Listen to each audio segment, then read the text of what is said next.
était jeune, je l'aimais. Et j'appelais mon fils hors d'Égypte. Et c'est le Seigneur qui est en train de parler par la bouche de Osée, le prophète.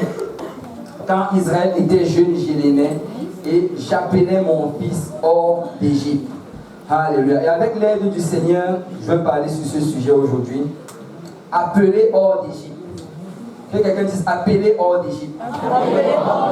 Alléluia. On va déposer nos Bibles, on va aller vers le Seigneur en prière. Alléluia. Seigneur Dieu Tout-Puissant, merci Père pour ton amour, merci pour ta grâce, merci pour ce moment qu'on est en train de passer dans ta présence. Oh Père, tu as fait de grandes choses au milieu de nous, Père. Seigneur, peut-être que nous ne le voyons pas, mais nous savons que tu l'as fait. Et on va voir comment ces choses s'ouvrent, Seigneur, et se présentent devant nous jour après jour. Mais Père, nous venons, Seigneur, maintenant, alors que nous entrons dans la prédication, Seigneur, de la parole de Dieu. Ouais, moi, Seigneur, le prédicateur, ouais, chacun d'entre nous ici présent, Papa, afin que ta parole, Seigneur, trouve une place fertile dans notre cœur, qu'elle produise du fruit qui va nous mener, Papa, jusqu'à la vie éternelle. Père, transforme-nous, Papa, afin que nous sortons d'ici, Seigneur, différents de comment nous sommes rentrés. Papa, nous voulons sortir avec de nouvelles consécrations, un nouvel engagement, un nouveau zèle pour te servir et complètement donner, Seigneur, à toi. Papa, c'est avec action de grâce que nous t'avons prié.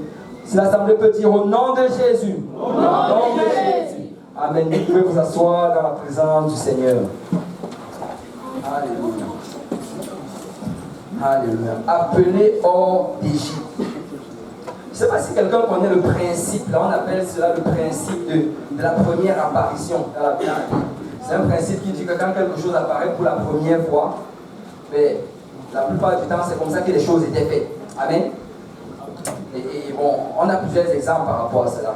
On sait par exemple qu'à la création, Dieu a créé Adam et Ève. Amen. Il n'a pas créé Adam et Steve. Amen. Donc, puisque au départ c'était un homme, une femme, ça veut dire que le mariage c'est un homme, une femme. Amen. Là, nous n'avons pas pu créer Adam, Ève et Geneviève. Amen. Donc, vraiment, le principe de la première apparition, c'est comme ça dans la Bible. Chaque fois que tu vois quelque chose apparaître pour la première fois, c'est comme ça que Dieu voulait que ce soit. Et on a encore un autre exemple. On nous dit que dans le jardin d'Éden, Dieu allait chaque jour passer du temps avec Adam et Ève. Et il allait, comme on dit dans le... je crois que c'était à peu près peut-être vers l'après-midi, la manière que la Bible décrit. Mais il allait s'installer avec Adam et Ève, il allait passer du temps avec eux. Et vraiment le principe derrière cela, c'est que Dieu veut nous rencontrer chaque jour. Amen. Il faut qu'il y ait un endroit où on va rencontrer Dieu chaque jour. Il faut qu'on s'assure que chaque jour on rencontre l'Éternel. Ça ne doit pas être, la prière ne doit pas être un programme d'une semaine. Ok, par semaine je vais prier 10 heures juste le mardi, comme les autres jours je travaille, je ne veux pas prier. Ça ne marche pas comme ça, le Seigneur veut chaque jour. Amen. Et encore et encore ce même principe apparaît. Mais est-ce que quelqu'un sait ici la première fois que l'Égypte a été mentionnée dans la Bible? La première fois que l'Égypte, on va aller dans Genèse chapitre 12. Et ici, ceux qui sont aux médias peuvent aller très rapidement. Genèse 12, verset 10. Alléluia. Genèse 12, 10. Ici, ça nous raconte l'histoire d'Abraham. Dieu a appelé Abraham hors de sa nation, hors de son peuple et hors de ses traditions. Il lui a dit, va dans ce lieu-là que je vais te donner pour héritage. Et la Bible nous dit qu'Abraham s'est levé par la foi, il est allé à ce lieu. Et ça, c'est la même manière comment Dieu nous appelle. Tu sais, quand Dieu nous appelle, il nous donne des promesses. Amen. Est-ce qu'il y a des gens qui ont reçu des promesses de la part de Dieu? Il nous donne des promesses. Il dit, écoute, je vais faire de toi ceci, je vais t'emmener ceci, je vais te guider, je vais te garder, je ne vais jamais t'abandonner, je ne vais jamais te délaisser. Et il a donné des promesses à Abraham. Et la Bible dit qu'une des promesses qu'il a données à Abraham, c'est que tu vas aller dans ce lieu-là et je vais te faire prospérer dans ce lieu. Alors Abraham arrive à la terre promise. Et la Bible nous dit qu'à une certaine période, dans Genèse chapitre 12, verset 10, on dit qu'il y eut une famine dans le pays. Et Abraham descendit en Égypte pour y séjourner, car la famine était grande dans le pays. La première fois que l'Égypte est mentionnée, c'est quand Abraham, il ressentait une pression dans le lieu de la promesse. Il ressentait une pression à l'endroit où Dieu l'avait envoyé. Il s'est dit que je vais aller chercher la solution ailleurs. Mais vous savez, la signification en fait de l'Égypte, quand tu regardes ça en hébreu, le mot hébreu pour ça c'est Misraïm. Et ça signifie ce qui presse. Ce qui presse. Parce que l'Égypte va toujours être un symbole du monde. L'oppression, comment est-ce que le monde t'attire? Le monde veut te faire changer ta manière de servir le Seigneur. Et tu sais, quand tu regardes vraiment la manière, comment est-ce que l'Égypte est définie, comment est-ce que l'Égypte est un peu décrit dans la Bible, tu réalises que c'est la même chose aujourd'hui. Regarde, premièrement, j'ai un peu lu ce que les historiens disaient à propos de ceci.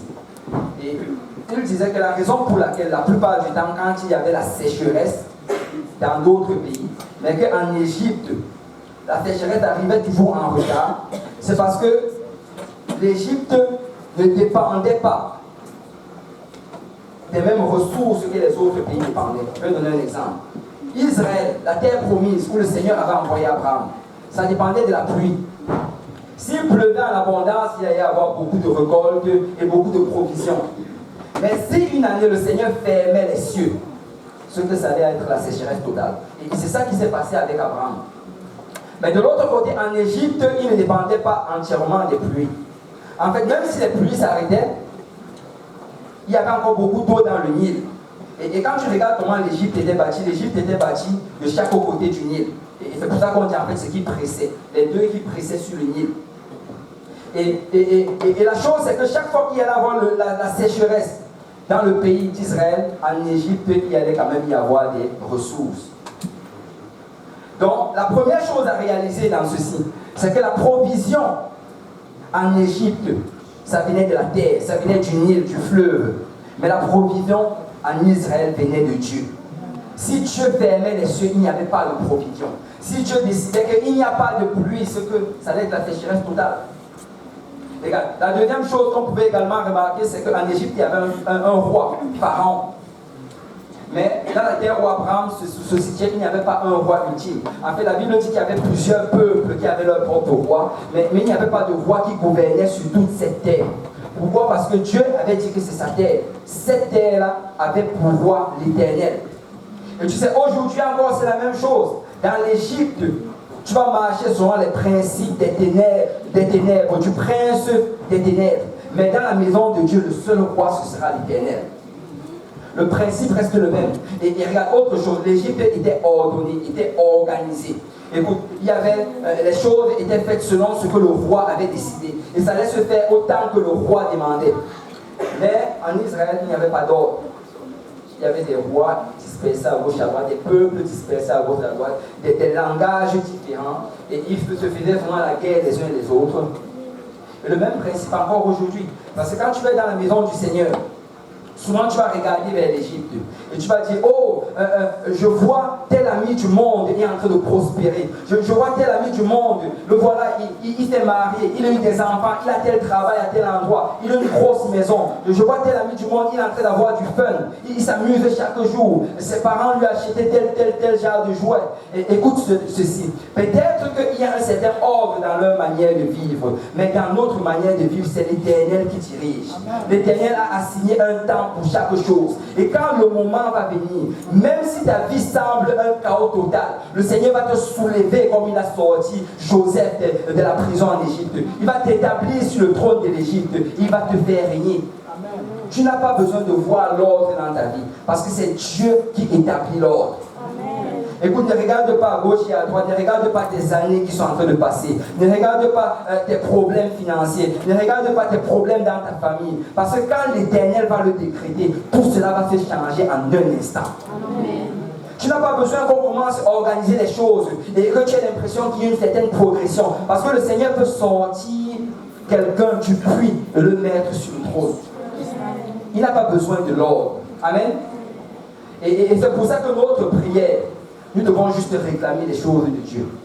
Et que tu n'as pas besoin de regarder comment ça se passe à gauche et à droite. Même si tu regardes, tu dis, oh, je n'ai pas de travail. Tu peux quand même réclamer une maison au Seigneur. Amen. Oh, on va te dire, écoute, tu dois avoir un travail pendant tel nombre d'années. Tu dois avoir telle chose avant d'aller demander une hypothèque, et ceci, cela. Et dans la maison de Dieu ici, il y a certaines personnes qui étaient venues ici au Canada, ils n'avaient même pas encore de travail. Et ils ont eu le prêtre hypothèque une banque pour avoir une maison. Parce que c'est Dieu qui gouverne nos vies. C'est Dieu qui nous guide. Nous ne marchons pas selon les principes du monde. Il peut y avoir la crise dans le monde, mais il n'y a pas la crise dans la maison de Dieu. Amen. Parce que Dieu est très riche. Amen. Et dans l'Égypte, ça fonctionne différemment que dans le monde. Mais vous savez, parce que nous sommes entourés du monde, il y aura toujours cette pression. On va regarder à gauche, on va regarder à droite. Oh, il me manque ceci. Oh, peut-être que ça devrait être comme ceci. Peut-être que j'aurais dû faire ceci. Et souvent, on va être tenté de mettre un pied en Égypte. Si je partais juste essayer ceci, pas pour longtemps. Tu sais, quand tu regardes dans la parole de Dieu, toutes les personnes qui sont allées en Égypte, et écoute, on n'est pas en train de parler de l'Égypte, le pays là. Je n'ai rien contre les Égyptiens. Si tu es Égyptien ici, je t'aime beaucoup. Amen. Amen. Je parle de l'Égypte spirituelle dont on parle dans la Bible. Et tous ceux qui sont partis en Égypte dans la Bible, ils ont toujours failli y laisser leur peau. Parlons d'Abraham. Quand la sécheresse s'est produite, alors il s'est levé sans consulter Dieu. Il a pris sa femme et ses serviteurs sont descendus en Égypte. Et la Bible dit qu'en Égypte, il a failli perdre sa femme et même sa vie. Parce que quand il est arrivé là-bas, les Égyptiens ont vu sa femme et on l'a amené vers Pharaon. Et si ce n'était la bonté de Dieu, c'est que Sarah serait déjà l'épouse de Pharaon. Amen. Amen. Amen. Mais le Seigneur était bon envers Abraham. Et c'est comme ça que le Seigneur l'a délivré. Il a pu sortir d'Égypte. Et vous savez, il n'a plus remis les pieds là-bas. Il savait que ce n'était pas ma place.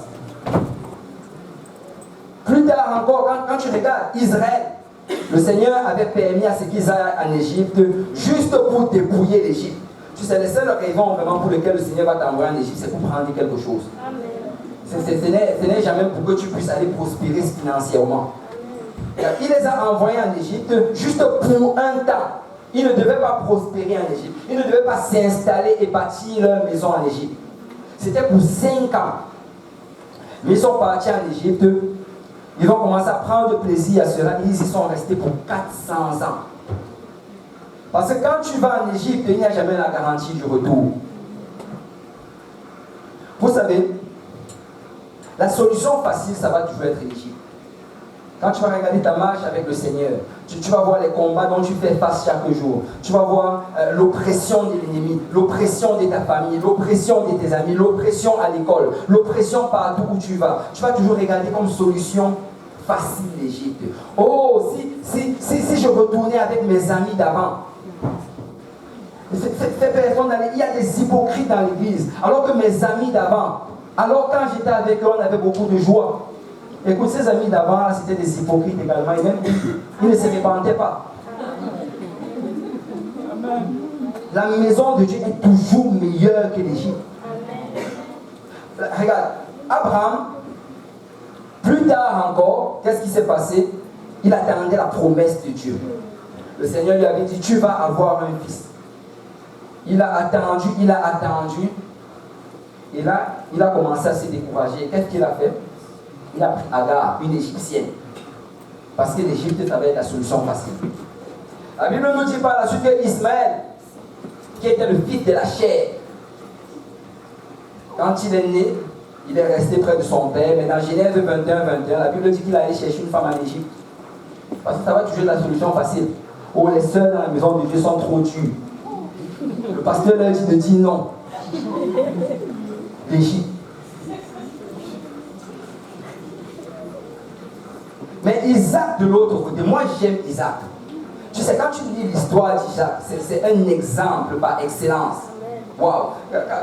En fait, il y a tout un enseignement que j'aimerais faire sur Isaac, on n'aurait pas le temps pour cela. Mais Isaac, c'est vraiment un exemple par excellence. Regardez premièrement dans Genèse chapitre 26, verset 2. En fait, Isaac était tenté de descendre en Égypte comme son père. Mais vous savez, à la différence d'Abraham, Isaac, cette fois-là, a consulté l'Éternel. Regardez dans 26, chapitre 2. L'Éternel lui apparut et dit, ne descends pas en Égypte, demeure dans le pays que je te dirai. Tu n'as pas besoin de descendre en Égypte, demeure où je t'ai dit. Séjourne dans ce pays-ci, je serai avec toi. Je te bénirai, car je donnerai toutes ces contrées à toi et à ta postérité. Et je tiendrai le serment que j'ai fait à Abraham, ton père. Je multiplierai ta postérité comme les étoiles du ciel. Je donnerai à ta postérité toutes ces contrées, et toutes les nations de la terre voudront être bénies en ta postérité. Le Seigneur te dit que tu n'as pas besoin d'aller en Égypte. Tu n'as pas besoin d'aller chercher la solution dans le monde. Écoute, si Dieu t'a fait une promesse, attends-la dans la maison du Seigneur. Si Dieu t'a dit qu'il va faire quelque chose, il n'est pas un homme pour mentir, ni le fils de l'homme pour se repentir. Il va le faire. Ça prend d'être patient dans le Seigneur. Écoute, le Seigneur m'a envoyé en Israël. Je vais rester en Israël. Pas besoin d'aller chercher la solution en Égypte. Et vous savez, Isaac ne l'a pas eu si facile que ça. Quand tu regardes l'histoire d'Isaac, moi, ce qui m'avait un peu marqué, peut-être je vous l'avais déjà dit, mais à un certain moment, tu sais, quand tu commences à prendre de l'âge et que ta famille commence à te mettre la pression, et on commence à te dire, écoute, tu es à l'âge de te marier, il y a telle fille dans le quartier, tu te rappelles d'elle?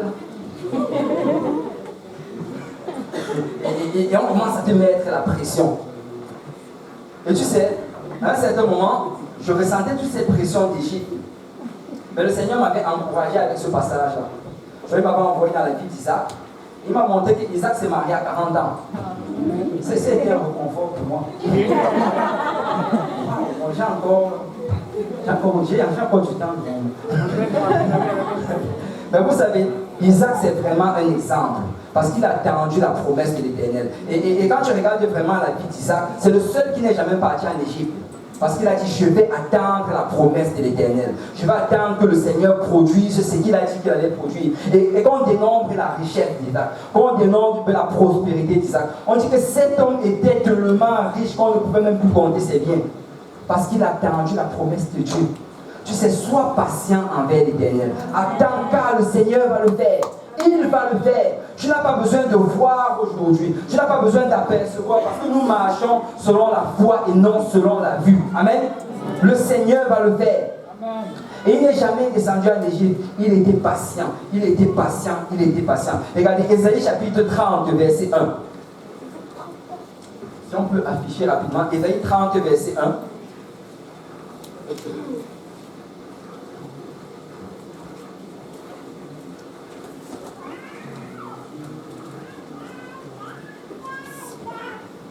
Alléluia.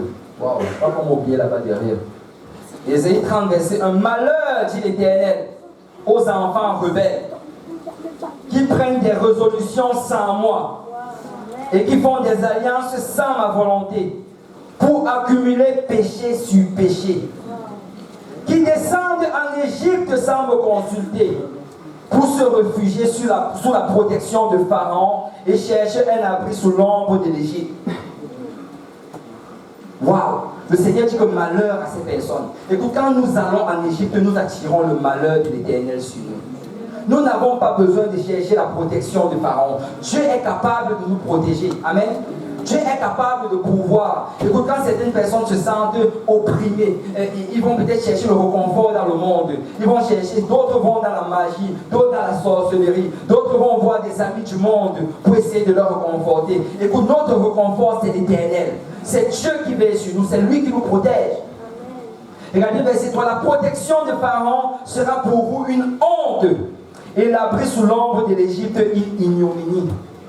Vous savez, dans le monde, tu vas juste obtenir la honte. Ça va juste être l'ignominie. Tes amis du monde ne peuvent pas t'aider. Amen. Tes camarades du monde ne peuvent pas t'aider. L'aide vient de l'Éternel. Juste garde ta confiance en l'Éternel. Lui, le Seigneur, va le faire. Et je sais qu'il va le faire. Regardez, Ésaïe 31, verset 1.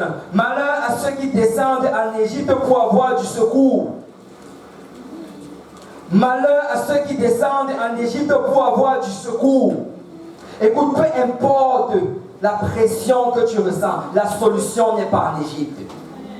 Nous avons tout en Jésus-Christ.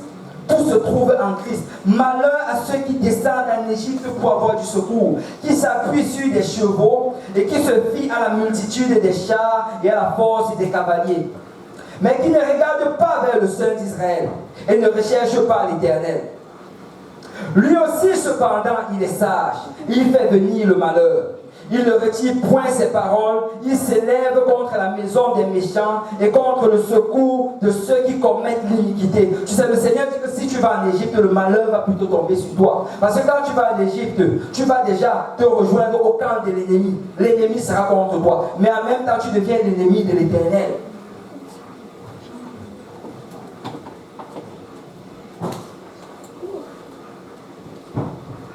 Regardez le verset 3. L'Égyptien est un homme et non Dieu. Ses cheveux sont chair et non esprit. Quand l'Éternel étendra sa main, le protecteur chancellera, le protégé tombera et tous ensemble ils périront. Écoute, si tu vas t'accrocher à l'Égypte, c'est un danger. Parce que quand l'Éternel va étendre sa main, tous ceux qui sont accrochés à l'Égypte, même les enfants de Dieu qui vont tomber, parce qu'il va frapper l'Égypte. Notre secours, c'est dans la maison du Seigneur. Amen. Il n'y a rien pour nous en Égypte. Vous savez, le Seigneur nous a libérés de l'Égypte. Il nous a sortis de l'Égypte. Et nous devons marcher en direction opposée de cet endroit. Regarde, on va aller dans Jude chapitre 23. Quand tu regardes dans la parole de Dieu, tu réalises que les seules fois que les gens sont allés en Égypte, c'était pour sortir le peuple de Dieu. Ça, c'est la seule raison. La seule connexion vraiment qu'on doit avoir avec le monde, c'est pour sauver le monde. Amen. Là, je vais le revenir. Est-ce que le frère Christian est venu ici? La seule fois qu'un enfant de Dieu va dans le monde, c'est pour sauver le monde. Amen. Ça, c'est la seule raison. Regardez dans Jude, chapitre 1, verset 23. Sauvez-en d'autres en les arrachant du feu. Et pour d'autres encore, ayez une pitié mêlée de crainte, haïssant jusqu'à la tunique souillée par la chair. En fait, littéralement, ce qu'il est en train de dire ici, c'est que tes amis du monde, tes camarades dans le monde, même ta famille qui est encore dans le monde, ta responsabilité, c'est de les sauver en les tirant du feu. C'est de prier pour eux, de jeûner pour eux, d'intercéder pour eux, de les inviter dans la maison du Seigneur. Mais de haïr le style de vie qu'ils ont. Écoute, un enfant de Dieu doit haïr le péché. Un enfant de Dieu ne peut pas prendre plaisir dans le péché. Il ne peut pas regarder les gens pécher et se réjouir. Amen. Nous devons haïr cela. Il dit qu'on doit haïr jusqu'à la tunique, cette tunique-là qui a touché le péché. Parce que la seule raison pourquoi nous devons aller dans le monde, c'est juste pour sauver le monde. Regarde, Joseph, il était envoyé en Égypte. Mais dans le livre de Genèse, chapitre 45, quand ses frères, quand il se révèle à ce frère, il dit que le Seigneur, ce n'est pas vous, c'est le Seigneur qui m'a envoyé en Égypte. Et c'était pour vous sauver.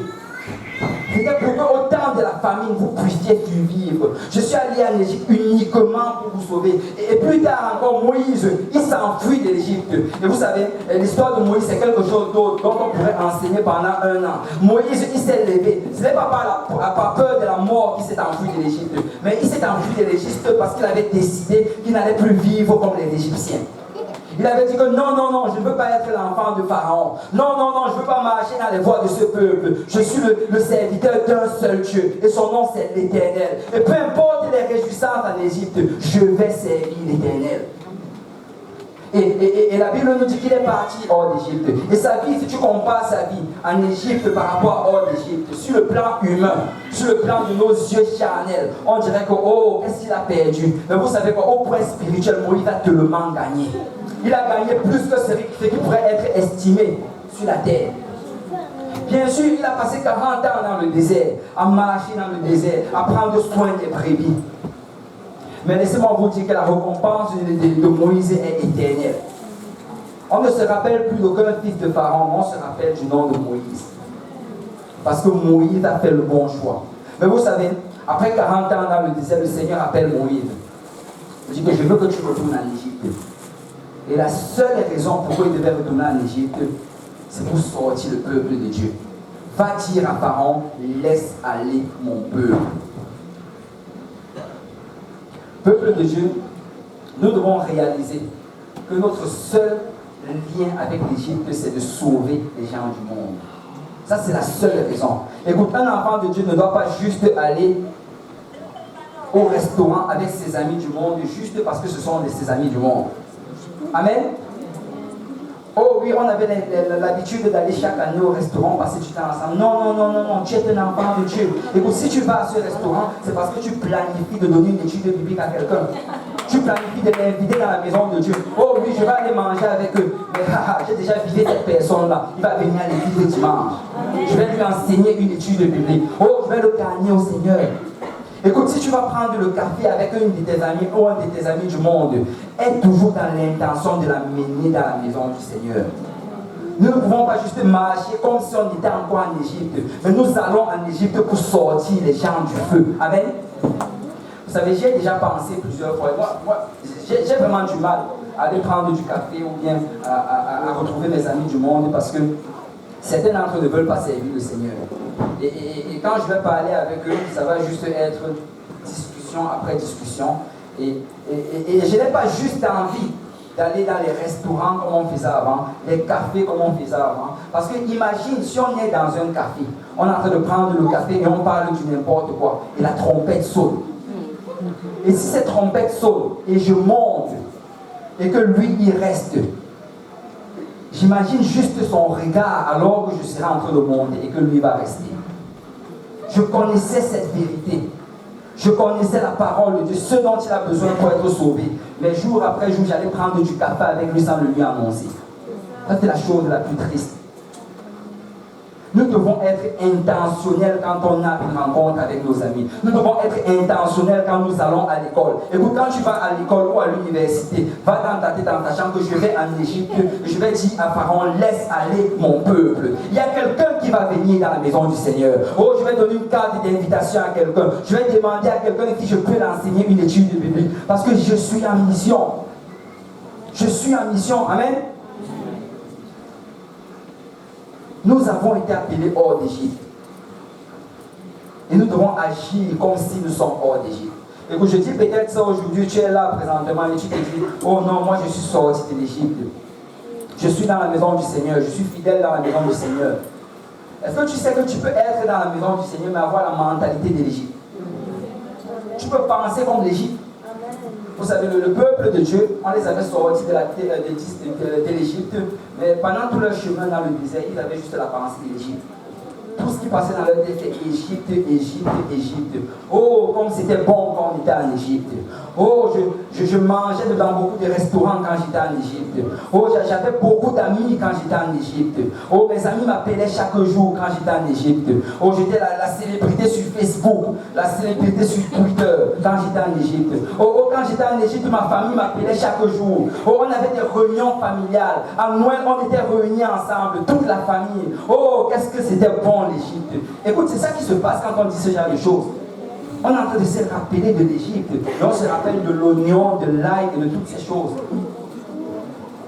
On peut être dans la maison du Seigneur et avoir la pensée dans l'Égypte. Qu'est-ce que c'était bon quand j'étais en Égypte. Oh, je suis dans la maison du Seigneur.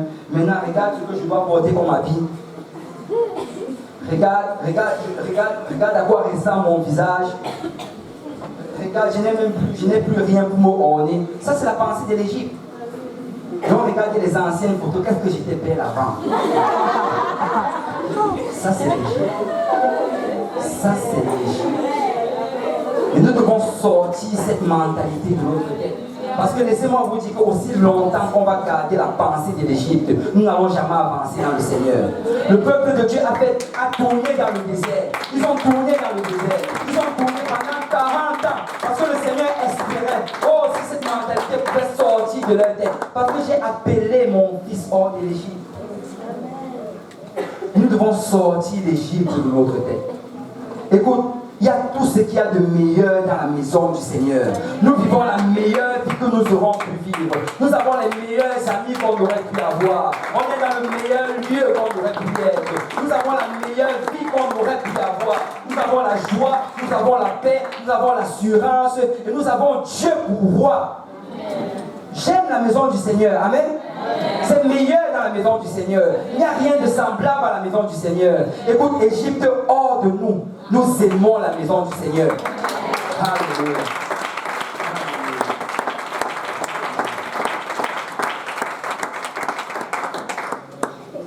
Vous savez, il y a certaines pensées que si ces pensées demeurent en nous, nous n'allons jamais quitter la mentalité d'Égypte. Et la première, c'est la haine du berger. La Bible nous dit que le peuple d'Égypte, il n'y avait pas de berger en Égypte. Dans tout l'Égypte, il n'y avait aucun berger. Parce que la Bible dit que les bergers étaient en abomination au peuple d'Égypte. Donc ils n'aimaient pas les bergers, ils ne voulaient rien à faire avoir avec eux. Et tu sais, si tu es dans la maison de Dieu aujourd'hui et que tu n'aimes pas ton pasteur, tu n'aimes pas ceux qui t'enseignent la parole de Dieu, et que tu parles commérer, tu parles mal contre eux, ça c'est encore la pensée d'Égypte. La pensée d'Égypte ne t'a pas lâché. Parce que le peuple de Dieu aime les bergers. Amen. Le peuple de Dieu aime ceux qui ont été assignés pour leur enseigner les voies de l'Éternel. Écoute, si le pasteur se lève semaine après semaine et enseigne la parole de Dieu, si semaine après semaine il enseigne tous ces principes-là, ce n'est pas parce qu'il veut te faire du mal, mais c'est parce qu'il veut t'amener au ciel. C'est parce qu'il veut que quand la trompette sonne, il puisse te voir s'élever avec lui et aller vers le ciel. Et nous devons aimer nos bergers. Amen. Amen. Amen. Nous devons aimer nos bergers. Regardez, dans Hébreux chapitre 13, verset 17. La Bible nous demande d'obéir et de nous soumettre à nos bergers. Et Hébreux 13, 17. Si on peut aller un peu plus rapidement. Alléluia. Et il finit vraiment le livre d'Hébreux avec cela. Il dit que c'est important. Vous devez saisir cela. Hébreux 13, 17. Obéissez à vos conducteurs et ayez pour eux de la déférence, car ils veillent sur vos âmes comme devant un rendre compte, qu'il en soit ainsi, afin qu'ils le fassent avec joie et non en gémissant, ce qui ne vous serait d'aucun avantage. Obéissez à vos conducteurs et ayez pour eux de la déférence. Et vous savez, le mot déférence, là, c'est soumission. Ça veut dire que nous devons obéir et nous devons être soumis. Amen. Je vais le répéter en espérant qu'il y aura au moins un Amen. Nous devons obéir et nous devons être soumis. Amen. Amen. Amen. Le Seigneur nous appelle à obéir à nos conducteurs et à être soumis. C'est quelque chose d'obéir, c'est quelque chose d'autre d'être soumis. Écoute, obéir, c'est facile d'obéir quand les choses vont bien. Pasteur te dit, tu viens, oh pasteur, j'aimerais faire ceci. Le pasteur te dit, ok, fais ceci. Amen, j'obéis. Mais si tu viens, pasteur, j'aimerais faire ceci. Oh non, on ne va pas faire comme ceci. C'est là que ça prend la soumission. Amen. Et vous savez, la raison pour laquelle beaucoup de personnes s'éloignent de la maison du Seigneur, c'est parce qu'ils ne veulent pas être soumis. C'est parce qu'il y a l'orgueil qui est bâti dans le cœur. Oh non, moi je pense que ça doit être comme ceci. Pourquoi ça devrait être comme ceci? Il enseigne ceci, il dit cela. Oh non, moi je pense. On sent de ce qu'on pense. Amen. Nous voulons la pensée de Dieu. Amen. Nous voulons la pensée de Jésus-Christ. Écoute, la Bible dit ceci. Ayez en vous ces sentiments qui étaient en Jésus-Christ. Ayez en vous ces sentiments qui étaient en Jésus-Christ. Et quand il parle de ces sentiments, il parle de l'humilité. Il dit, ces sentiments d'humilité, il dit qu'il était en forme de Dieu. Il n'a jamais cherché à être égal à Dieu. Mais il est venu en homme, en simple homme. Et étant homme, il s'est soumis. Soumis jusqu'à la mort à la croix. Écoute, la Bible dit ceci, que si nous voulons y arriver, nous devons nous soumettre comme Jésus s'est soumis. Amen. Il nous a donné l'exemple. L'exemple, c'est que quand tu viens dans la maison du Seigneur et qu'on t'enseigne la parole de Dieu, si tu veux y arriver, il faut que tu apprennes à te soumettre. Peu importe ce que tu penses, je veux me soumettre. Vous savez, peut-être tu dis, oh oui, tu es pasteur, pour toi c'est correct. Il y a des fois, je vais voir le pasteur, il me dit que non, c'est pas bon. Et quand il me dit cela, j'avale ma salive. Et après, je ressors, je vais prier. Que, oh Seigneur, adoucis mon cœur. Pourquoi? Parce que ça prend la soumission. Et si tu veux y arriver, ça va prendre que tu sois soumis. Parce que chaque fois que tu auras un non, une résistance, qu'est-ce qui va se passer? Ton ego va commencer à se bâtir. Amen. Et ça va commencer à grandir. Et tu sais, si tu n'arrêtes pas cela par la prière, c'est que tu es dans les troubles. Mais nous devons être soumis. Amen. Amen. Que quelqu'un dise, je vais être soumis. Écoute, la deuxième chose, c'est le souvenir de l'Égypte, dont j'ai parlé tantôt. Si nous avons toujours le souvenir de l'Égypte dans notre tête, ce qu'on ne va pas pouvoir y arriver. Pourquoi? Parce que le peuple d'Israël, avec ce souvenir de l'Égypte dans leur tête, ils ont tourné dans le désert pendant 40 ans. Et vous savez, non seulement cela, mais en plus de cela, tout ce qu'on va faire va être sur la base de ce souvenir. Regardez, Dans Genèse chapitre 13, la Bible nous dit que quand Abraham est revenu de l'Égypte avec Lot, ils se sont établis dans les terres de l'Éternel, que l'Éternel lui avait promis. Et là, le Seigneur a commencé à les faire prospérer. Et là, il est arrivé un moment où Abraham et Lot ne pouvaient plus partager les mêmes terres parce qu'ils étaient juste trop riches. Alors Abraham se lève et dit, Lot, mon neveu, choisis l'endroit où tu veux aller et moi, j'irai de l'autre endroit. Mais regardez, dans le verset 10, la Bible nous dit que Lot a levé les yeux. Il a regardé du côté de Sodome et Gomorrhe. Et que cet endroit-là, ça ressemblait à l'Égypte. Parce qu'il avait toujours la pensée de l'Égypte dans sa tête. Il voulait faire des choses qui ressemblent à l'Égypte. Il voulait, oh, je sais le Seigneur, mais je peux quand même un peu ressembler au monde. Oh, je n'ai pas besoin de porter des jupes si longues que cela. Je peux quand même, oh, je vois d'autres personnes dans d'autres églises faire cela. On n'a pas besoin de danser aussi fort. Je suis allé dans d'autres églises, on ne danse pas aussi cela. Écoute, on n'a pas besoin de ressembler à l'Égypte. Nous voulons faire la volonté du Seigneur. Et on nous dit que Lot a levé les yeux. Il dit que ça ressemblait à un jardin de l'Éternel, comme le pays de l'Égypte. Écoute, l'Égypte n'est pas le jardin de l'Éternel. Nous sommes dans la maison de l'Éternel. Nous sommes dans le lieu de l'Éternel. Nous allons faire selon la parole de l'Éternel. Peuple de Dieu, ne permettons pas à l'Égypte d'influencer nos décisions. Que quelqu'un dit, Seigneur, hors de moi la pensée de l'Égypte. Et la troisième chose, c'est le refus de grandir. Regardez, Osée 13, verset 13. Osée 13, 13. Dans Osée 11, on a lu en introduction que le Seigneur leur a dit, j'ai sorti mon fils hors d'Égypte. Mais après, il commence à leur blâmer, il commence à leur parler, parce que réellement, ils ont refusé de sortir hors d'Égypte. Et regarde ce qu'il dit ici. Les douleurs de celles qui enfantent viendront pour lui. C'est un enfant peu sage qui, au terme voulu, ne sort pas du sein maternel. Ça, c'est le refus de grandir. Tu sais, la pensée de l'Égypte va faire à ce qu'on ne grandisse pas. On va être dans la maison du Seigneur depuis 2 ans, depuis 3 ans. Mais on est incapable de donner une étude biblique.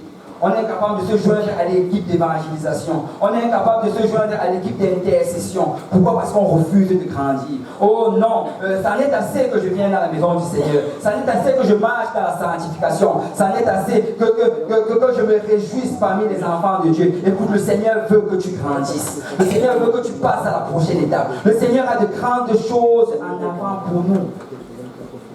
Mais l'Égypte va vouloir qu'on refuse de grandir.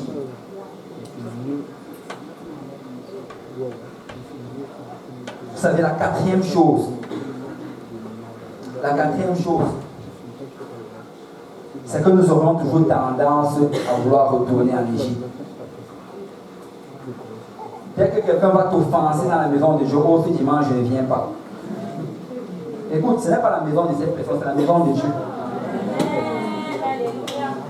Dès que tu vas avoir un problème avec quelqu'un, oh, je vais m'asseoir ici, il va s'asseoir là-bas. C'est la maison de Dieu. C'est un serviteur de Dieu. Et vous savez, quand on commence à entrer dans cette attitude-là, on va commencer à s'éloigner progressivement. Parce que si chaque fois qu'on revient dans la maison du Seigneur, cette même personne vient toujours s'asseoir à côté de nous. Un dimanche, on va se demander, est-ce que j'y vais même vraiment aujourd'hui? Cette personne m'embarrasse. Et ça va vraiment avoir un désir continuel. Oh non, l'Égypte était comme ceci, mais regarde comment c'est aujourd'hui. En Égypte, j'étais comme cela. Et cette idée-là va rester continuellement dans la tête. Mais peuple de Dieu, le Seigneur veut que nous sortons d'Égypte. Le Seigneur veut que nous arrivions à cet endroit où nous effacions complètement l'Égypte comme option dans notre vie. Il est hors de question que je retourne en arrière. Il est hors de question que je rentre dans ces choses. Oh oui, j'étais avant, mais je n'y serai plus jamais. Parce que le Seigneur m'a appelé hors d'Égypte. Il m'a délivré, il m'a lavé, il m'a sanctifié. Et j'appartiens au Seigneur. J'appartiens à Dieu. Et ça doit être une décision personnelle. Ça doit être une décision qu'on scelle dans le béton. Je ne retournerai pas en Égypte. Amen.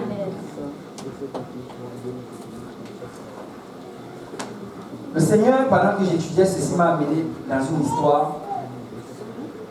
Et on va finir avec cela. Et c'est une histoire un peu triste. Et je crois vraiment que le Seigneur m'y a amené parce que je ne sais pas comment j'ai fait pour tomber dans cette histoire. Si on peut afficher les photos, une histoire qui s'est passée en 2014. Il y a cela 2 ans. Peut-être certains d'entre vous ont entendu cette histoire. Et ça, c'était en début d'année 2014. Quand je disais cela, l'histoire m'a beaucoup troublé. Et là, j'ai commencé à prier par rapport à ça. Mais le Seigneur m'a parlé. Bon, est-ce qu'il y a des gens qui connaissent ces personnes? Quelqu'un les a déjà vues quelque part? Non? En fait, l'une c'est Béatrice et l'autre c'est Medora.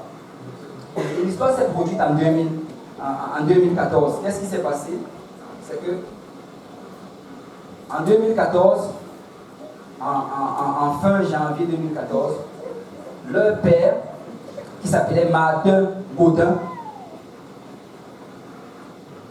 quand il a appris de sa femme qu'elle le trompait et qu'elle allait le quitter, il a pris son arme à feu, il a fait 70 km de route, il est allé dans le chalet où se trouvait cette femme avec son amant et il a tiré sur sa femme à distance, il a tué. Et après, il a tiré également sur l'amant. Et après, il a fracassé la tête de l'amant. Et après, il a refait 70 km au retour pour entrer dans la ville où il était, où il vivait avec ses enfants. Il est entré dans sa chambre, il a appelé ses 2 filles. Et il a mis une balle dans la tête de chacune de ses 2 filles. Après, il s'est mis une balle dans la tête. Et on les a retrouvés tous les 3 couchés sur le lit de leur père. Et cette fillette avait 11 ans et 13 ans. C'était des jeunes enfants. Mais vous savez, ce n'est pas vrai. Ça m'a troublé. Mais il y a quelque chose d'autre encore qui m'a troublé par-dessus cela. C'est que cet homme, le témoignage qu'on entendait de lui, on disait que c'était un chrétien. Que c'était un homme qui était toujours avec sa Bible. On dit même que chaque fois qu'il voyait quelqu'un, il évangélisait ces personnes. Il allait parler de Dieu aux personnes, demander aux personnes de vivre une vie saine. Il allait offrir même des Bibles. Quand il voyait qu'il achetait de ses propres poches la Bible, il donnait aux gens. Et chaque fois, quand il parlait avec ses amis, il disait, oh non, moi je ne vais jamais divorcer, je vais rester avec ma femme, nous avons été unis par Dieu et Dieu va nous garder. Et c'était un chrétien que quand tu allais le regarder de l'extérieur, ça allait être peut-être un chrétien exemplaire. Parce que tu allais dire, oh oui, il est marié, il a ses 2 enfants, il sait l'Éternel de tout son cœur, de toute son âme et de toutes ses forces. Et on nous dit que la note qu'il avait laissée avant de tuer sa famille, dans cette note-là, il disait que le Seigneur est contre l'adultère et il va effacer le crime au milieu de sa famille. Et il allait tuer sa femme. Et après, il a dit qu'il ne peut pas laisser ses filles abandonnées toutes seules. Il les a tuées avant de se tuer. Et quand je regardais cela, la chose qui m'a troublé, en fait, c'est parce que je me suis dit que de un, le monde va regarder cela, on va dire un autre fanatique. Que, oh oui, ce sont ces gens-là qui dansent à l'église. Ce sont ces gens-là qui disent qu'ils sont en feu pour le Seigneur. Et ils regardent la parole de Dieu, ils voient des raisons pour faire ce genre de choses. Et quand je regardais ça, j'ai détourné même mon regard de cela. Je me suis dit, Seigneur, comment est-ce que tu as pu le laisser faire une chose pareille? Lui qui était fidèle dans tes voies, lui qui te priait, qui évangélisait. Il était même plus en feu que certains d'entre nous aujourd'hui. J'ai dit, Seigneur, comment cela est possible?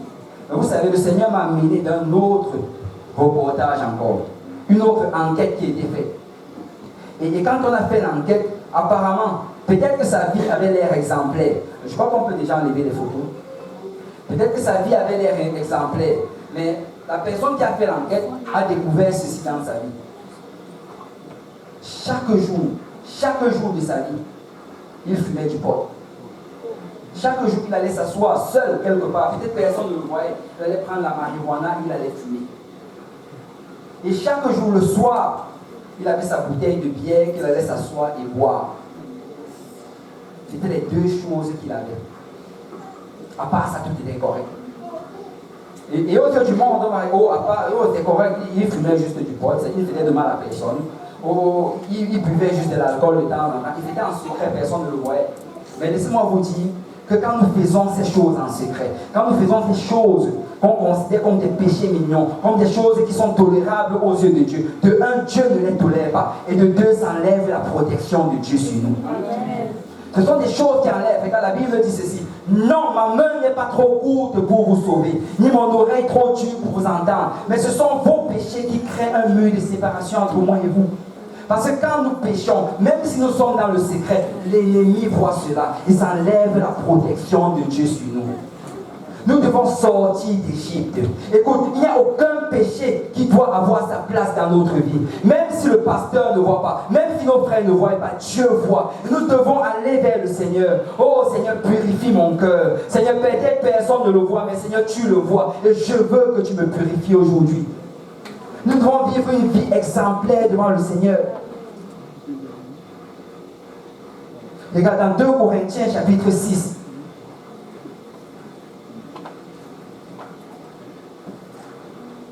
La Bible dit, quel rapport y a-t-il entre le temple de Dieu et les idoles? Ça c'est le verset 16. Le Seigneur pose la question, quel rapport y a entre le temple de Dieu et les idoles? Pourquoi est-ce qu'on fait un rapport entre les deux? Nous ne devons pas ressembler au monde. Nous ne devons pas avoir la pensée du monde. Nous ne devons même pas espérer avoir les choses du monde. Parce qu'il n'y a aucun rapport entre le temple de Dieu et les idoles. Car nous sommes le temple de Dieu vivant. Comme Dieu l'a dit, j'habiterai et je marcherai au milieu d'eux. Je serai leur Dieu et ils seront mon peuple.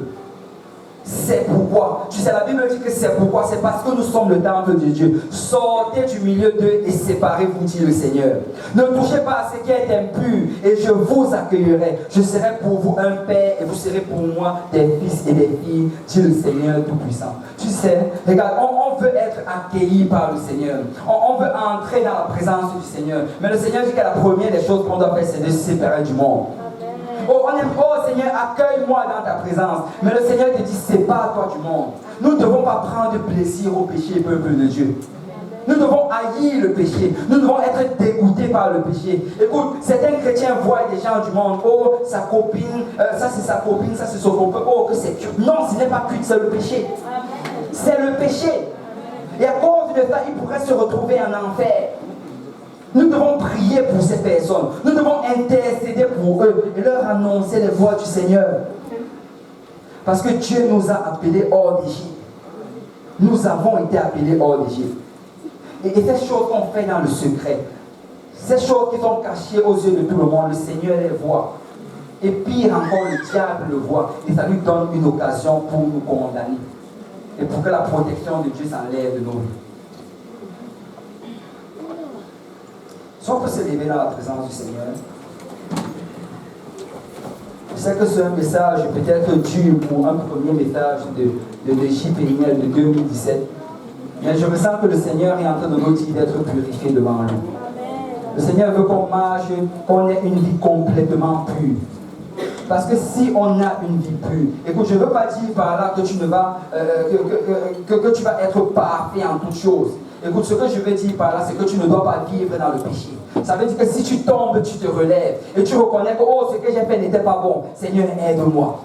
Seigneur, purifie-moi. Oh, ce que j'ai fait, Seigneur, je reconnais que c'est contre ta parole. Je ne trouve pas de justification par rapport à cela. Seigneur, purifie-moi. Nous devons vivre une vie de repentance. Une vie de repentance. Regarde, le Seigneur dit, j'ai appelé mon fils hors d'Égypte. Il nous a appelés hors d'Égypte. Vous savez, ce même passage, dans Matthieu chapitre 2, verset 15, on le cite. Et on dit que quand Jésus est parti en Égypte, quand Joseph et Marie ont amené Jésus en Égypte, quand il est revenu, on a dit qu'il est revenu afin que s'accomplisse ce qui avait été annoncé par le prophète Osée, j'ai appelé mon fils hors d'Égypte. La raison pour laquelle Jésus est allé en Égypte, c'était pour qu'il sorte, pour nous montrer que nous n'avons pas besoin de rester en Égypte. La raison pour laquelle il est allé, c'est pour dire à certaines personnes que, écoute, en Égypte, il n'y a rien pour toi, tu as besoin d'en sortir. Tu n'as besoin d'avoir aucun lien avec l'Égypte. Et vous savez, quand il est sorti d'Égypte, il n'est plus jamais retourné en Égypte. Parce que notre place, c'est dans la maison du Seigneur. Il dit, j'ai appelé mon fils hors d'Égypte. Mon frère, ma soeur, Dieu t'appelle aujourd'hui encore hors d'Égypte. Le Seigneur te demande encore de te lever et de venir vers lui aujourd'hui. Et te dire, Seigneur, je veux juste entendre ta parole. Je veux juste connaître ta volonté. Et je veux m'éloigner hors d'Égypte. Je veux m'éloigner hors d'Égypte. Alléluia. Regardez, le verset qu'on a lu en introduction, dans Osée chapitre 11, verset 1. Quand Israël était jeune, je l'aimais. Et j'appelais mon fils hors d'Égypte. Mais ils se sont éloignés de ceux qui les appelaient. Ils ont sacrifié au Baal et offert de l'encens aux idoles. C'est moi qui guidais les pas d'Éphraïm, le soutenant par ses bras. Ils n'ont pas vu que je les guérissais. Tu sais, quand il était en train de traverser le désert, il ne réalisait pas que le Seigneur était en train de les faire grandir. Là, le but du désert, c'était de faire grandir Israël. Et le Seigneur dit, je ne veux pas les amener par le chemin direct vers la terre promise. Parce que s'ils arrivent là-bas, ils vont voir l'ennemi et ils vont fuir. Mais je vais les faire passer par le désert, afin qu'ils apprennent à dépendre de moi. Qu'ils réalisent que c'est moi qui combats leur combat. C'est moi qui les délivre. C'est moi qui soutiens leurs bras. Et c'est moi qui affermis leurs genoux languissants. Je les tirerai avec les liens d'humanité, avec des cordages d'amour. Je fus pour eux comme celui qui aurait relâché le jour près de leur bouche. Et je leur présentais de la nourriture. Le Seigneur est en train de nous former. Et ils ne retourneront pas au pays d'Égypte. Tu sais, le Seigneur a décidé ceci, que vous voulez retourner, mais vous n'allez pas y retourner. Mais l'Assyrien sera leur roi, parce qu'ils ont refusé de revenir à moi. L'option pour l'enfant de Dieu, c'est tu ne vas pas retourner en Égypte. Si tu essaies d'y retourner, ça ne va jamais être comme c'était auparavant. Vous savez, la Syrie n'était pas comme l'Égypte. Quand ils ont voulu retourner en Égypte, le Seigneur les a envoyés en Assyrie. Et en Assyrie, qu'est-ce qu'on les a fait? On les a dispersés et on les a complètement détruits. Ce n'était pas juste les fouets, mais c'était la mort. Il dit, l'épée fondra sur leur ville, anéantira, dévorera leur soutien à cause des desseins qu'ils ont eus. Mon peuple est enclin à s'éloigner de moi. On les rappelle vers le Très-Haut, mais aucun d'eux ne l'exalte. Que ferai-je de toi, Éphraïm? Dois-je te livrer, Israël? Te traiterai-je comme Adma et rendrai-je semblable à Tseboïm? Mon cœur s'agite au-dedans de moi, toutes mes compassions sont émues. C'est le Seigneur dit que peut-être tu as ces désirs dans ton cœur, mais l'Éternel dit qu'il ne va pas te lâcher, parce que son cœur s'agite au-dedans de lui. L'Éternel t'aime, il dit qu'il va veiller sur toi. Ça prend juste que tu aies le désir de rester dans la maison du Seigneur. Ils suivront l'Éternel. Je n'agirai pas selon mon ardente colère. Je renonce à détruire Éphraïm, car je suis Dieu et non un homme. Je suis le Saint au milieu de toi. Je ne viendrai pas avec colère. Ils suivront l'Éternel.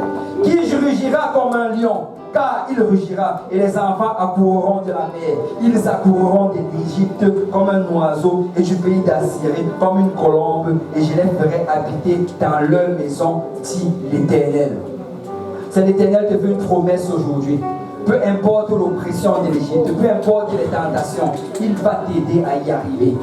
Il va veiller sur toi, il va te garder, il va t'ajouter de la patience, il va t'ajouter de la foi, il va t'ajouter de l'assurance, parce qu'il a décidé de veiller sur toi, parce que son cœur est agité par amour pour toi. Et peu importe les attraits du monde, le Seigneur va veiller sur toi. Alléluia. S'il y a quelqu'un ici qui veut s'éloigner de l'Égypte, si on veut s'avancer en avant, on va prendre le temps de prier. Quand le Seigneur a consacré Aaron et les sacrificateurs, il a dit, Moïse, je veux que tu appelles Aaron et ses fils. Et quand ils viendront devant, qu'ils mettent leurs mains sur la tête du taureau. Et ensuite tu vas égorger ce taureau. Et ça représentait la repentance. Peuple de Dieu, nous allons nous repentir aujourd'hui. Nous allons avancer vers le Seigneur. Écoute, tu sais c'est quoi les attraits de l'Égypte dans ta vie. Tu sais ce que le monde n'arrête pas de te proposer. Tu sais ce que le diable n'arrête pas de mettre devant ta face. Écoute, dépose ça sur l'autel de sacrifice aujourd'hui. Oh, que le feu de l'Éternel tombe dessus. Que le feu de l'Éternel le consume en ce moment même. Seigneur, je ne veux rien à faire à voir avec l'Égypte. Je ne veux rien à faire à voir avec les désirs de l'Égypte, avec la tentation de l'Égypte. Mais ma place est dans la maison de l'Éternel.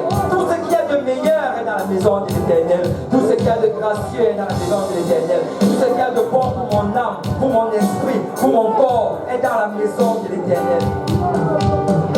Alléluia. Parce que tu m'as appelé, Seigneur, hors de l'Égypte. Tu m'as appelé, Seigneur, hors de l'Égypte. Tu m'as appelé, Seigneur, hors de l'Égypte.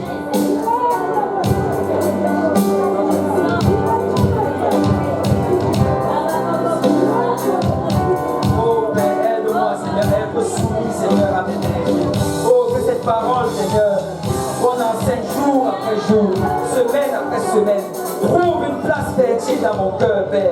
Que cette parole, Seigneur, me transforme et me change. Et que ça consume tous les désirs de l'Égypte dans mon cœur, Père. Oh Père, donne-moi, Seigneur, d'effacer, Seigneur, dans mes pensées le souvenir de l'Égypte. Je ne veux pas me rappeler de l'oignon. Je ne veux pas me rappeler de l'ail. Mais Seigneur, Père, que je me rappelle des fouets, Seigneur. Oh oui, que je me rappelle, Seigneur, de l'oppression. Que je me rappelle de l'horreur que